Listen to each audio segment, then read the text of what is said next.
I'm Sundeep Rathod and I'm a Senior Associate in the Immigration team, and today I'll be talking about businesses applying for a sponsor license with a view to hiring foreign workers. The need for businesses to obtain a sponsor license has never been higher. Since the UK left the EU and following the introduction of the UK's new points-based immigration system from January 2021, if a business identifies a worker for a vacant role and they are either an EU national or a non-EU national without permission to be in the UK, that business will first need to obtain a sponsor license before they can sponsor the worker on a skilled worker visa. For businesses that are considering applying for a sponsor license, it's important to note that the application process should be completed with due care and consideration, because if a business's sponsor license application is refused for whatever reason, the Home Office will issue the business with a 6-month cooling off period. What this effectively means is that the business will be prohibited from applying for a new sponsor license until 6 months have passed from the date of the refusal letter. Now that could cause serious consequences from the business's recruitment perspective if they are issued with a refusal against a sponsor license application. One of the initial considerations a business should make before applying for a sponsor license is what type of sponsor license they would like to apply for. This can typically be split into two. You have the worker route or the temporary worker route.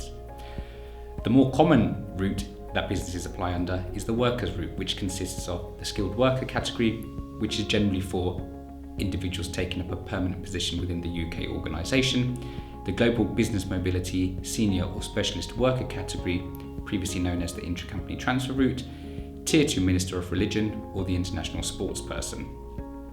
The temporary worker route consists of charity worker, creative worker, seasonal worker, and the more recent global business mobility routes, which have several subcategories underneath them, such as the graduate trainee, UK expansion worker, service supplier, and secondment worker routes. Also, ahead of applying for a sponsor license, it's our recommendation that businesses review their own human resource and recruitment practices to ensure they are capable of carrying out their sponsorship duties and compliance obligations which would be expected of sponsors once the sponsor license is granted. In fact, it's not uncommon for UK visas and immigration compliance officers to visit an organisation prior to making a decision on the licence application to assess whether that business can act as a fit and proper sponsor. Another consideration for businesses prior to applying for a sponsor licence is to internally decide who will be listed as your key personnel on the sponsor licence application itself.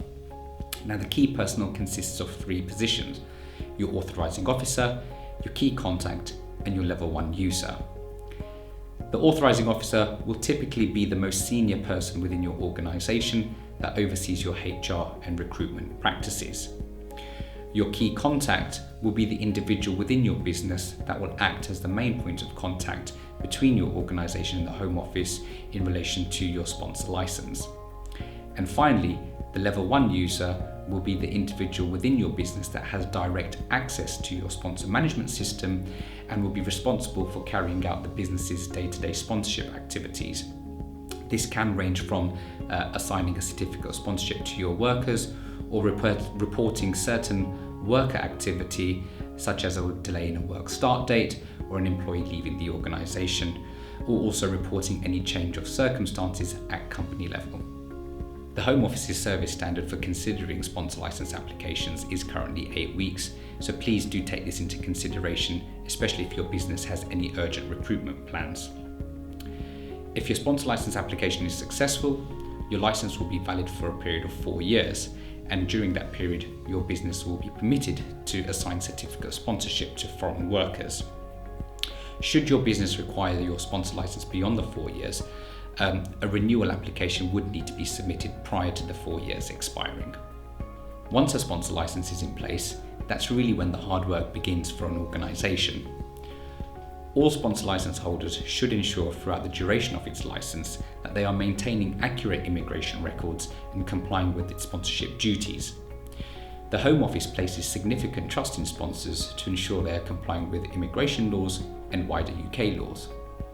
If at any point the Home Office discovers early patterns that gives them concerns a sponsor is not abiding by its compliance obligations placed on them, they will take action against that sponsor and that could result in the license either being downgraded to a B rating, suspended, or in worst case scenario, revoked.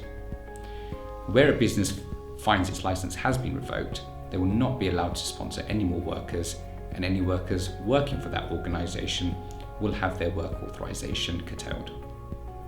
So applying for a sponsor licence is certainly not a straightforward process, and if done incorrectly, can have serious implications, especially if a business relies on hiring foreign workers. The immigration team at Edwin Co can help businesses with preparing for a sponsor licence application and ensuring you can demonstrate you have the necessary HR and recruitment practices in place to be a trusted sponsor. We can also assist businesses that have a licence in place to understand its reporting obligations and assist with the daily management of your sponsor management system.